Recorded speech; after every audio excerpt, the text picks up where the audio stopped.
Welcome to Uncle Jack's Outdoors. In this video, we're going to be mowing the grass with my backhoe.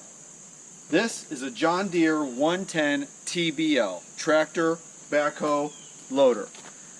Two of my favorite features of this machine, it's four-wheel drive and it's hydrostatically driven.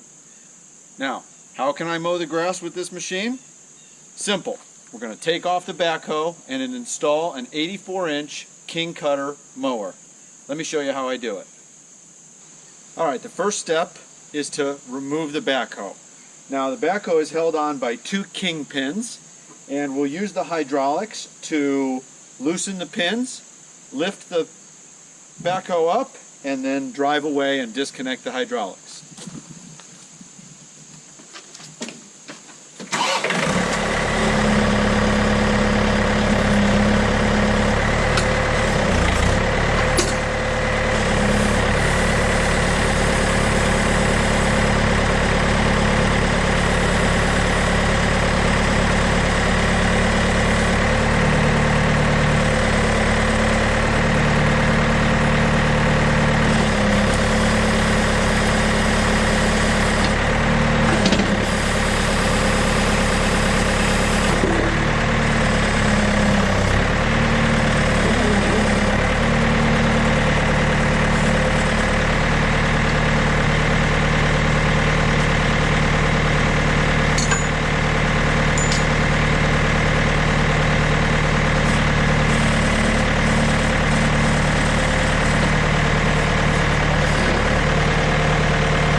So the pins are easily removed by hand. You simply use the hydraulic pressure to take the pressure off of the pins, and a couple of practices and it's pretty easy to go ahead and just lift the backhoe off. Now we've got to disconnect our supply and our return tubes.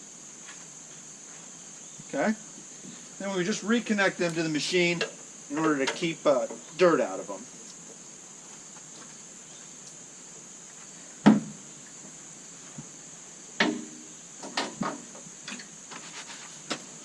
Restart the machine and drive away.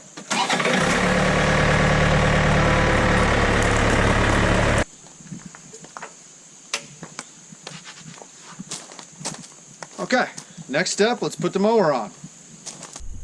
Okay, these are our lift arms for our 3-point hitch. And this is an 84-inch or 7-foot King Cutter stainless steel 3-blade mower. It converts shaft power to belt power. Let's go ahead and put it on the machine. Okay, I apologize if the video is a bit dark. However, I just wanted to show you that installing these arms is relatively straightforward.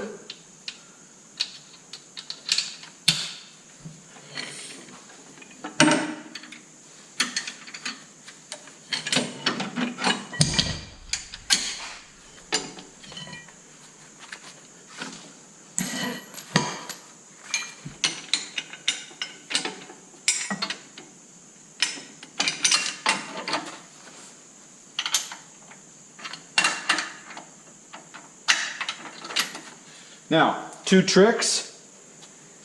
I like to leave this loose so that I can easily grapple it around the mower and make my connections.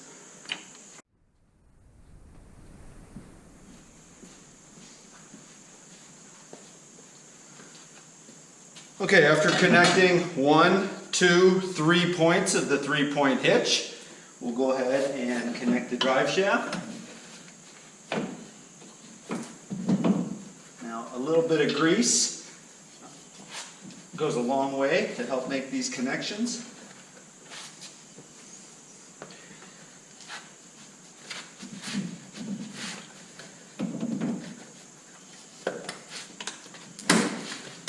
Okay, it's clicked in. Now we'll go ahead and lift the mower.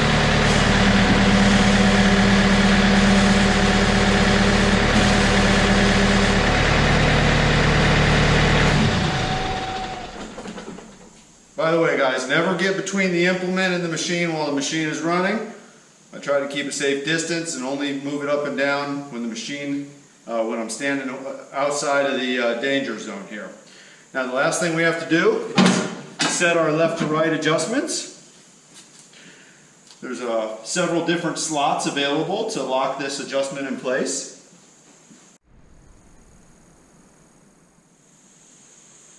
Well, sometimes things take an unexpected turn.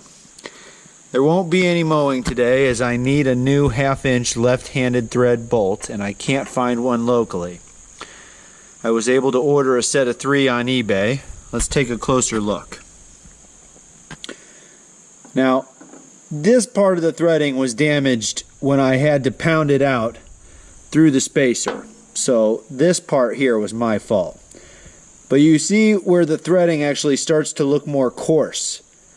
What happened is the blade hit something, and when it stopped, when it stalled the mower, it actually tightened and stretched this bolt enough that the blade was then loose.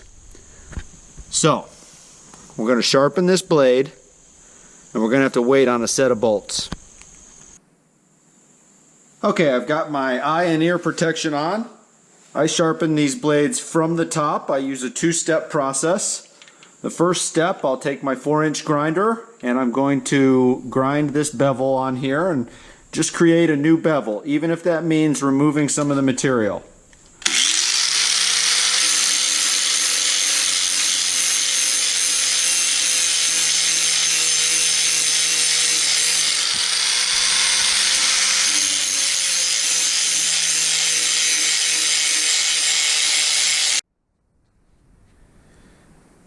Okay, after we've established a new bevel here, I don't like to remove material from the bottom. That's part of the reason I take the blades off, because it's very difficult to access the top bevel with the blades off. Now this video's turned somewhat into a maintenance video on how to swap the backhoe to the mower. But the final step here to get these sharp is to use a file and remove this little bit of soft material.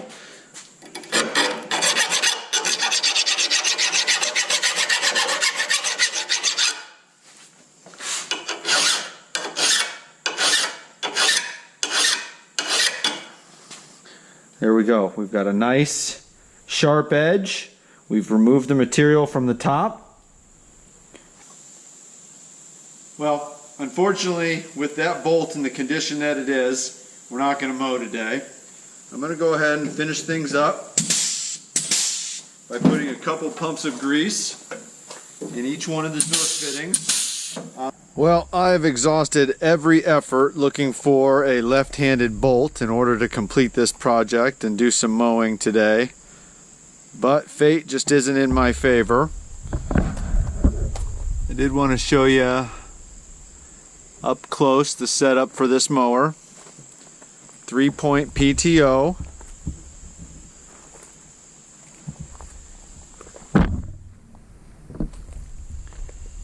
And here's a little closer look at the connection for the backhoe. Here's where the 2 kingpins go in, and on the bottom these just rest inside the main hooks.